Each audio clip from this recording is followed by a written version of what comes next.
It all began in the tumultuous aftermath of World War I. Europe was in ruins, and the Vatican was facing one of the greatest challenges in its history.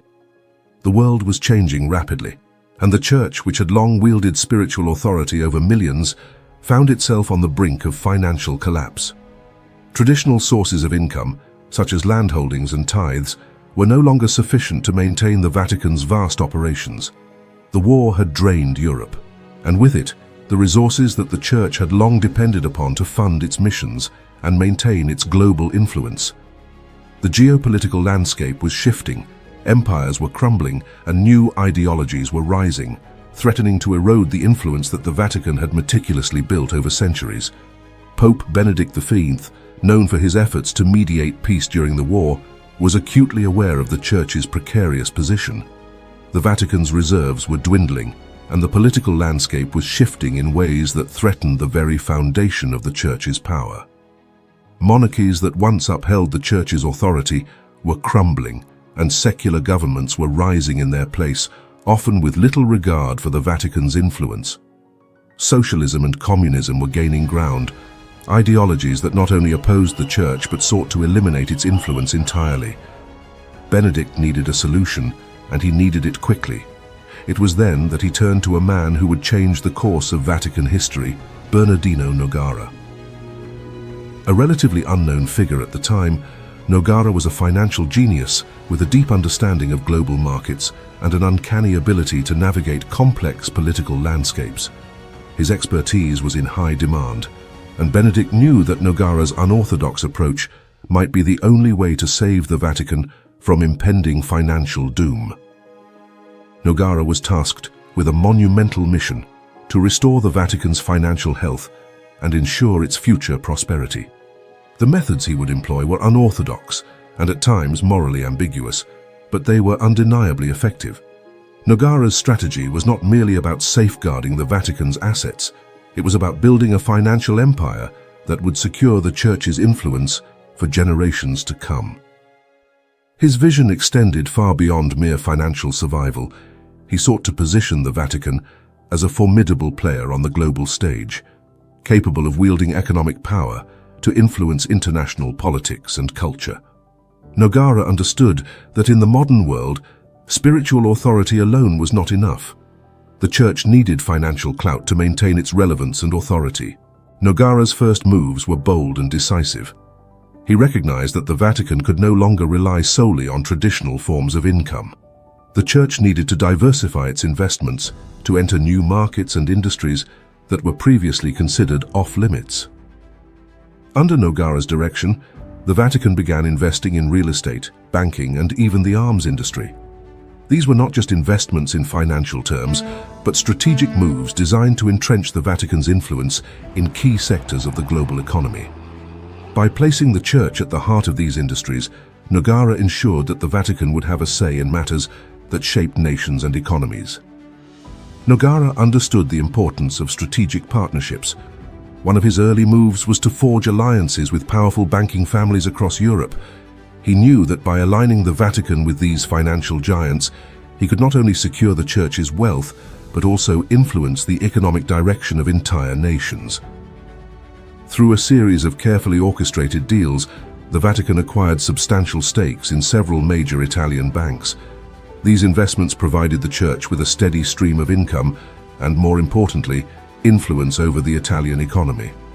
Nogara understood that financial power was the key to maintaining the Vatican's political and spiritual authority. By controlling significant financial institutions, the Church could subtly steer the economic policies of Italy, ensuring that they aligned with its interests. But Nogara's ambitions did not stop at Italy's borders. He saw the potential for the Vatican to become a global financial powerhouse. He established relationships with banks in Switzerland, known for their discretion and stability, and began moving Vatican assets into these safe havens. Switzerland's neutral stance during conflicts made it an ideal location for safeguarding the Church's wealth, away from the prying eyes of wartime aggressors. Nogara also expanded the Church's investments into the United States, capitalizing on the booming post-war economy. By the mid-1930s, the Vatican's financial empire had grown to encompass a vast array of assets across multiple continents. These global investments not only diversified the Church's portfolio, but also cemented its position as a key player in the international financial system. Nogara's strategy ensured that the Vatican's influence would extend far beyond the spiritual realm, embedding it deeply within the fabric of global finance. As Europe plunged into the chaos of World War II, Nogara's financial strategies became even more crucial. The Vatican found itself in a precarious position, caught between the warring powers of the Axis and the Allies. Nogara knew that the Church's survival depended on its ability to navigate these treacherous waters. The Vatican's neutrality was not just a matter of political expedience, it was a calculated move to preserve its influence regardless of the war's outcome. However, neutrality required careful maneuvering, especially as the lines between moral righteousness and political pragmatism blurred.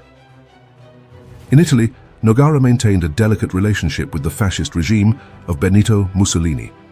While the Vatican publicly remained neutral, behind the scenes, Nogara was working to ensure that the Church's interests were protected. He negotiated secret deals with Mussolini's government, securing favorable terms for the Vatican's investments and ensuring that the Church remained financially stable throughout the war.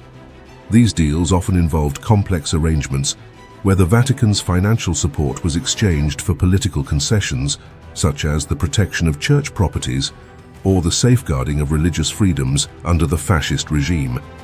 These dealings were not without controversy. Nogara's close ties to the fascist regime raised eyebrows both within the Vatican and among the international community. Critics accused Nogara of compromising the Church's moral authority in exchange for financial gain.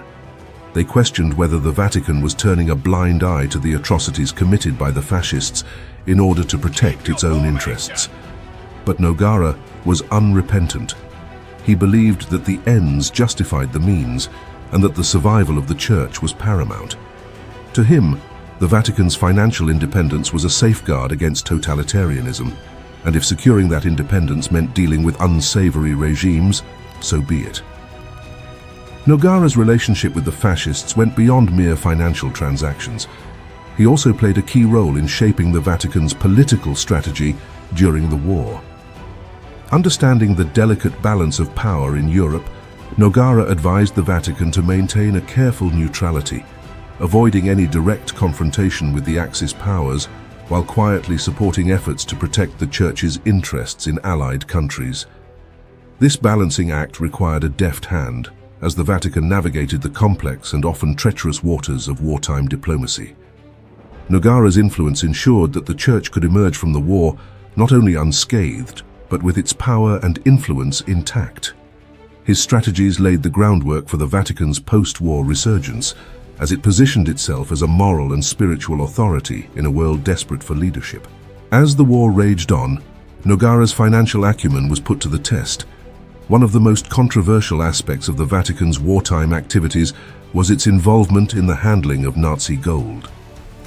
As Nazi forces looted Europe, seizing gold, art, and other valuables, much of this wealth found its way into the coffers of the Vatican. The Vatican's involvement in these transactions has long been a subject of debate, with some viewing it as a pragmatic effort to protect the Church's assets, while others see it as a dark chapter in the Church's history. Nogara, ever the pragmatist, saw an opportunity to further strengthen the Vatican's financial position. He facilitated the transfer of Nazi gold into Vatican accounts, using the Church's diplomatic immunity and its extensive network of contacts to move the assets through Swiss banks and other neutral countries. This gold provided the Vatican with a significant financial windfall, but it also raised serious ethical questions. The gold was often laundered through complex financial networks, making it difficult to trace its origins and allowing the Vatican to claim plausible deniability regarding its source. The Vatican's role in laundering Nazi gold has been the subject of much debate and controversy over the years. While some argue that Nogara was simply doing what was necessary to protect the Church, others see his actions as a betrayal of the Church's moral principles. The truth, as is often the case, lies somewhere in between. Nogara's actions undoubtedly helped secure the Vatican's financial future, but they also left a dark stain on the Church's legacy.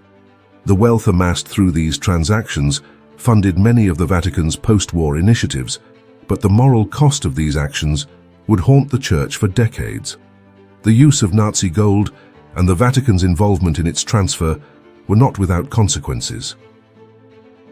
In the years following the war, as the truth about the Holocaust and the atrocities committed by the Nazis came to light, questions arose about the Vatican's complicity. While Nogara and his allies argued that the Church had been acting in its best interests, the revelations about the Vatican's financial dealings with the Nazis sparked outrage and condemnation. The Church found itself on the defensive, struggling to justify its actions during one of the darkest periods in modern history. The scandal surrounding Nazi gold forced the Vatican to confront the moral implications of its wartime decisions, leading to a re-evaluation of its financial practices and its role in global conflicts. By 1943, as the tide of war began to turn against the Axis powers, Nogara knew that the Vatican's position was becoming increasingly precarious. The Allies were closing in on Rome, and with them came the threat of exposure. If the Vatican's covert dealings were brought to light, it could spell disaster for the Church. The Vatican's carefully maintained neutrality was at risk of being shattered, potentially exposing its financial transactions with both the Axis and Allied powers. In response, Nogara orchestrated a daring plan to safeguard the Vatican's assets. He arranged for the transfer of vast sums of money out of Italy, moving them through a complex web of Swiss banks and offshore accounts. The operation was carried out with the utmost secrecy, involving a network of diplomats, spies, and corrupt officials who ensured that the Vatican's wealth remained hidden from prying eyes. These transactions were not just about preserving wealth, they were about ensuring the Vatican's survival in a post-war world that was increasingly hostile to its influence. Nogara's plan was a success. The Vatican's assets were safely moved out of harm's way, and the Church's financial empire remained intact. But the cost of this operation was high.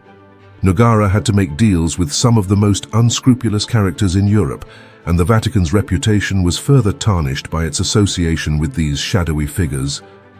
The secrecy surrounding these transactions also fostered a culture of mistrust and paranoia within the Vatican, as those involved in the operation feared exposure and retribution.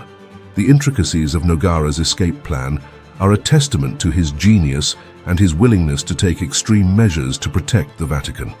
He utilized a combination of legal loopholes, diplomatic immunity, and sheer cunning to move the Church's wealth across borders, evading detection by both the Axis and the Allies.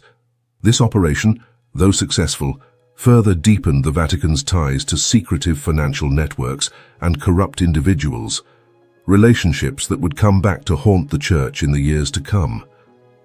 The legacy of these transactions would linger, casting a long shadow over the Vatican's post-war recovery and its efforts to rebuild its moral authority. When World War II finally came to an end, the Vatican emerged not only unscathed, but financially stronger than ever before. Thanks to Nogara's strategic maneuvers, the Church's coffers were overflowing. However, the post-war period brought new challenges. The world was changing rapidly, and the Vatican needed to adapt to maintain its influence. The devastation of the war had left Europe in ruins, and the Vatican saw an opportunity to position itself as a stabilizing force in the region's reconstruction. Nogara recognized that the post-war economic boom presented a unique opportunity for the Vatican to expand its financial empire even further. He directed the Church's investments into emerging industries, such as technology and pharmaceuticals, which were set to dominate the global economy in the coming decades. The Vatican's portfolio diversified, with stakes in major corporations across Europe, the United States, and beyond. These investments were not just about generating income, they were about ensuring that the Vatican had a stake in the future of the global economy. The Vatican also began to play a more active role in global politics, using its financial power to influence international relations. Nogara and his successors understood that the Church's survival depended not only on its spiritual authority, but also on its ability to shape the political landscape. The Vatican's involvement in the reconstruction of Europe, particularly in Italy, was seen as both a moral duty and a strategic necessity.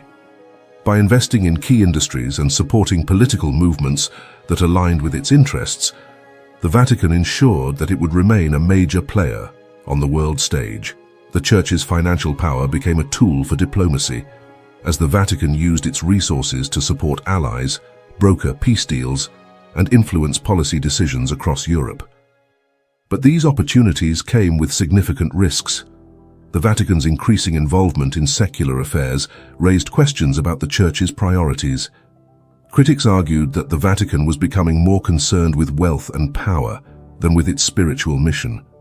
The Church's investments in industries such as banking, real estate, and even arms manufacturing led to accusations of hypocrisy, as the Vatican appeared to be profiting from the very systems of inequality and violence that it preached against. These criticisms would continue to haunt the Vatican in the years to come, as it struggled to balance its financial ambitions with its moral responsibilities. As the Cold War took hold, the Vatican found itself in a new kind of battle. Not one of armies and territories, but of ideologies and influence. The Church, under the leadership of Pope Pius XII, positioned itself as a staunch opponent of communism. Nogara's financial acumen once again proved invaluable as he maneuvered the Vatican's resources to support anti-communist efforts across Europe. The Vatican's opposition to communism was not just ideological, it was deeply rooted in the Church's fear that atheistic regimes would seek to destroy its influence entirely. One of the most significant aspects of this period was the Vatican's covert support for anti-communist movements in Eastern Europe. Nogara, leveraging the Church's vast wealth, funneled money to resistance groups, funded underground publications, and supported dissident clergy who opposed the communist regimes. These operations were carried out with extreme secrecy, as any exposure could have severe repercussions for the Church. The Vatican's financial support for these movements was often channeled through a network of covert operatives, many of whom were priests and laypeople who risked their lives to smuggle funds and supplies across borders. The Vatican's involvement in these covert operations was not limited to financial support. Nogara also helped to establish networks of safe houses and escape routes for individuals fleeing communist persecution. The Church's role in these efforts was a closely guarded secret, known only to a select few within the Vatican hierarchy. These operations further solidified the Vatican's reputation as a powerful and enigmatic force in global politics, capable of influencing events from behind the scenes. The Church's covert activities during the Cold War also fostered a sense of solidarity among Catholics in Eastern Europe, many of whom saw the Vatican as their only ally in the struggle against communist oppression. At the same time, the Vatican continued to cultivate its relationships with Western powers, particularly the United States. Nogara understood the importance of aligning the Vatican's interests with those of the West, and he worked tirelessly to ensure that the Church remained a key player in the global struggle against communism. The Vatican's ties to the CIA and other intelligence agencies became an open secret as the Church provided valuable intelligence and support to Western efforts to contain the spread of communism. The Vatican's involvement in these covert operations often blurred the lines between spiritual leadership and political maneuvering, raising questions about the Church's role in global affairs. As the years passed, the Vatican's financial empire grew more complex and more secretive. With Nogara's death in 1958, the Church lost one of its most brilliant yet controversial financial architects. But the empire he built lived on, and with it, the secrets and scandals that had become synonymous with the Vatican's finances. The network of financial relationships and covert operations that Nogara had established continued to operate, often with little oversight or accountability. One of the most infamous scandals to emerge in the post-Nogara era was the Vatican Bank scandal of the 1980s. Officially known as the Istituto per le Opere di Religione, IOR, the Vatican Bank became embroiled in a series of controversies involving money laundering, fraud, and the mafia. At the center of the scandal was Roberto Calvi, a banker with deep ties to the Vatican and Italian organized crime. Calvi's connections to the Vatican provided him with access to vast sums of money, which he used to finance a series of risky and illegal ventures. Calvi's mysterious death in 1982 when he was found hanging under Blackfriars Bridge in London, shocked the world. The circumstances surrounding his death raised numerous questions about the Vatican's involvement in illegal activities and its relationship with the mafia. The ensuing investigation uncovered a web of corruption and deceit that led all the way to the highest levels of the Vatican. The scandal revealed the extent to which the Vatican Bank had become entangled in the dark world of organized crime, with money laundering and fraudulent schemes being carried out under the cover of the Church's financial operations. The Vatican Bank scandal was a turning point for the Church, as it exposed the extent of the corruption and secrecy that had come to define its financial operations. The scandal also highlighted the dangers of the Vatican's reliance on shadowy figures like Calvi, whose connections to organized crime and illicit activities ultimately led to his downfall.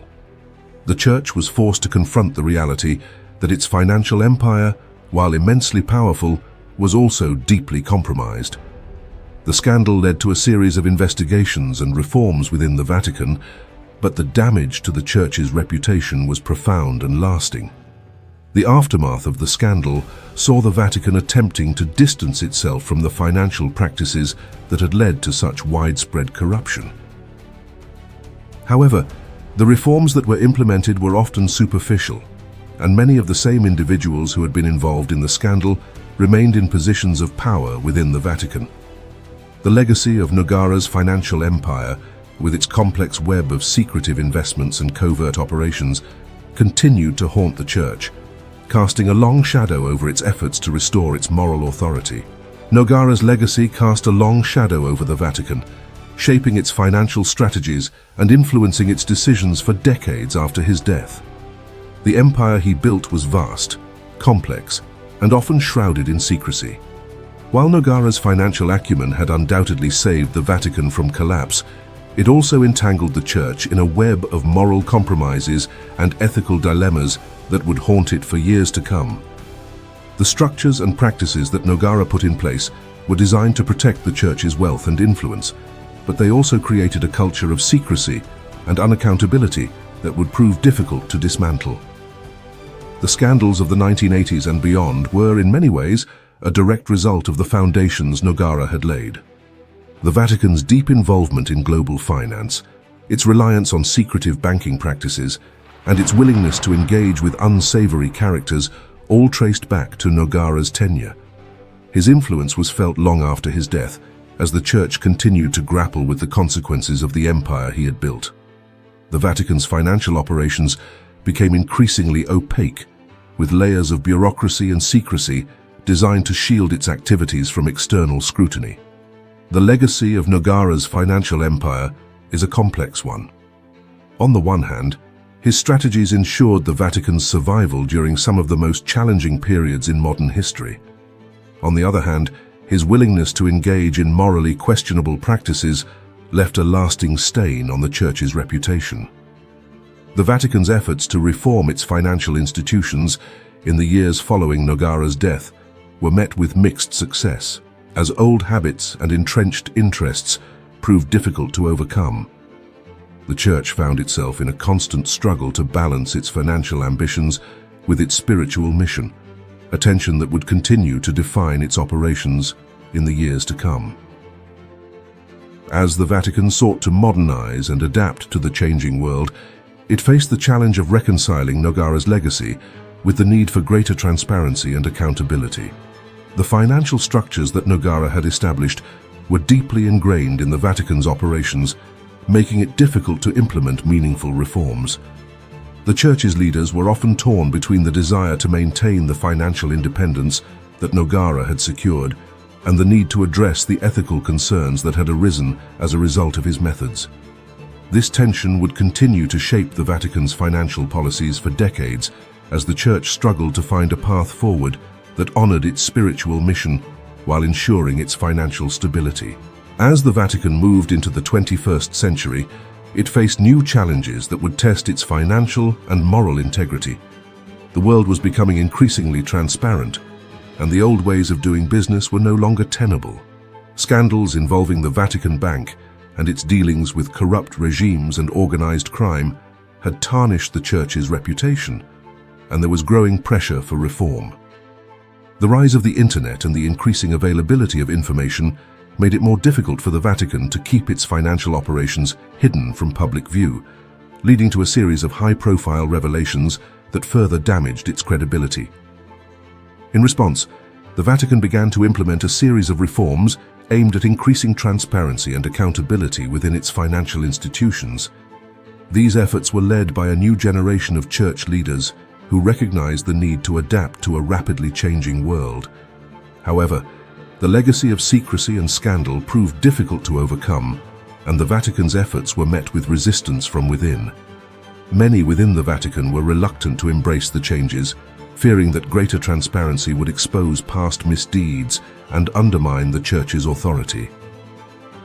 One of the most significant challenges facing the Vatican in the 21st century is the need to balance its financial interests with its spiritual mission.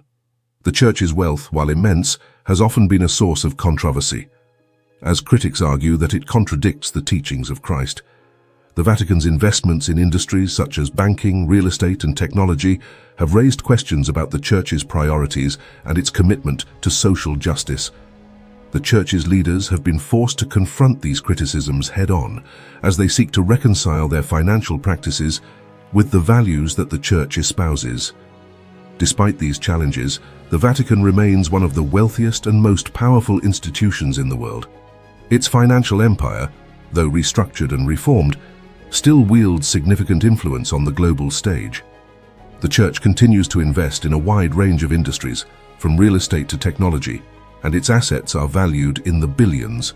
But with great wealth comes great responsibility, and the Vatican must navigate the delicate balance between its spiritual mission and its financial interests.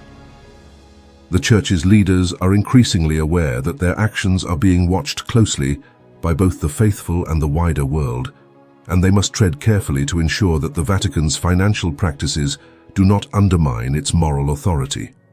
The Vatican's efforts to reform its financial institutions have been met with mixed success. While there have been some significant improvements in transparency and accountability, the Church's financial operations remain shrouded in secrecy. The Vatican Bank, in particular, continues to be a source of controversy, with allegations of money laundering and corruption surfacing on a regular basis.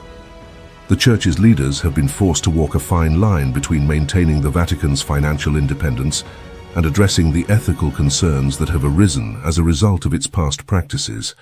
This tension has led to a series of high-profile resignations and investigations as the Church seeks to clean up its financial operations and restore its credibility. In recent years, the Vatican has taken steps to address the scandals and controversies that have plagued it for decades. Under the leadership of Pope Francis, the Church has made a concerted effort to clean up its financial practices and restore its moral authority.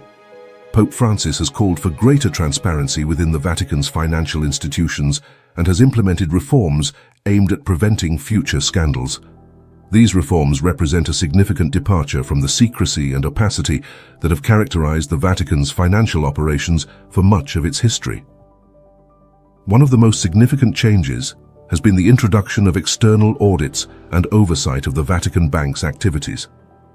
This move was seen as a radical departure from the past, where the Church's finances were shrouded in secrecy and shielded from external scrutiny. The Vatican has also increased its cooperation with international financial regulators in an effort to combat money laundering and other illicit activities. These efforts have been aimed at rebuilding trust in the Vatican's financial institutions and ensuring that the Church's wealth is used in ways that align with its spiritual mission. However, these reforms have not been without their challenges. There has been significant pushback from within the Vatican, where some officials fear that greater transparency could expose past misdeeds and undermine the Church's authority. Despite these obstacles, Pope Francis remains committed to his vision of a more transparent and accountable Vatican. The Pope has made it clear that he believes transparency is essential to the Church's future, and he has taken steps to ensure that the Vatican's financial operations are subject to greater scrutiny than ever before. The reforms implemented by Pope Francis represent a significant shift in the Vatican's approach to finance. By opening up the Church's financial operations to external scrutiny, the Pope has taken a bold step towards restoring the Church's credibility and addressing the concerns of its critics. However, the success of these reforms will depend on the willingness of the Vatican's leaders to embrace change and to confront the legacy of secrecy and corruption that has long defined the Church's financial practices. The Vatican's efforts to clean up its financial operations are ongoing, and there is still much work to be done if the Church is to fully regain the trust of the faithful and the wider world. Even as the Vatican moves towards a new era of transparency, the legacy of Bernardino Nogara continues to loom large. The empire he built, with its intricate web of investments, alliances, and secrets, remains a powerful force within the Church. Nogara's strategies, while controversial, were undeniably successful in securing the Vatican's financial future, and many of his methods are still in use today. The structures and practices that Nogara established have become deeply embedded in the Vatican's financial operations, making it difficult to implement meaningful reforms without disrupting the Church's entire financial system. But with that legacy comes a heavy burden. The scandals and controversies that have plagued the Vatican for decades are a direct result of the foundations Nogara laid. His willingness to engage with unsavory characters, to make morally questionable decisions in the name of financial security, has left a lasting impact on the Church. As the Vatican continues to navigate the challenges of the modern world, it must grapple with the dual legacy of Nogara, one of financial genius and moral ambiguity. The Church's leaders are increasingly aware that they must address the ethical concerns that have arisen as a result of Nogara's methods, even as they seek to preserve the financial stability that he helped to secure. The influence of Nogara's strategies can still be seen in the Vatican's approach to finance today. The Church's continued reliance on secretive banking practices, its investments in global markets, and its complex web of financial relationships all bear the hallmarks of Nogara's methods. While these strategies have ensured the Vatican's financial stability, they have also perpetuated a culture of secrecy and suspicion that has been difficult to shake. The Vatican's leaders must now find a way to balance the need for financial independence with the need for greater transparency and accountability, a task that will require both courage and wisdom. The legacy of Nogara's financial empire is a reminder of the challenges that the Vatican faces as it seeks to reform its financial operations. The structures that Nogara put in place were designed to protect the Church's wealth and influence, but they also created a system that is resistant to change. The Vatican's leaders must now find a way to dismantle these structures without jeopardizing the financial stability that they have provided. This will not be an easy task, but it is one that is essential if the Church is to move forward into a new era of transparency and accountability. As the Vatican looks to the future, it faces a difficult task: reconciling the need for financial stability with the moral and ethical principles that lie at the heart of the Church's mission. The story of Bernardino Nogara and the Vatican's financial empire is a cautionary tale, one that highlights the dangers of placing wealth and power above all else. The Vatican's leaders must now find a way to ensure that the Church's financial practices align with its spiritual mission, even as they seek to preserve the financial stability that Nogara helped to secure. The decisions made by the Vatican's leaders in the coming years will determine whether the Church can shed its reputation for secrecy and corruption, or whether it will continue to be defined by the legacy of men like Nogara. The world is watching, and the stakes have never been higher. The Vatican's leaders must now find a way to balance the need for financial independence with the need for greater transparency and accountability, a task that will require both courage and wisdom. In the end, the story of the Vatican's financial empire is a reminder that the line between salvation and damnation is often drawn in the pursuit of power. As the Church navigates the challenges of the 21st century, it must find a way to honor its spiritual mission while ensuring that its financial practices align with its values. The legacy of Bernardino Nogara serves as both a cautionary tale and a blueprint for the future, one that the Vatican must carefully navigate as it moves forward. The future of the Vatican's financial empire will depend on the choices made by its leaders in the coming years. Will they continue to follow the path laid out by Nogara, or will they chart a new course, one that prioritizes transparency, accountability, and moral integrity? The answer to this question will shape the future of the Catholic Church and its role in the world for generations to come.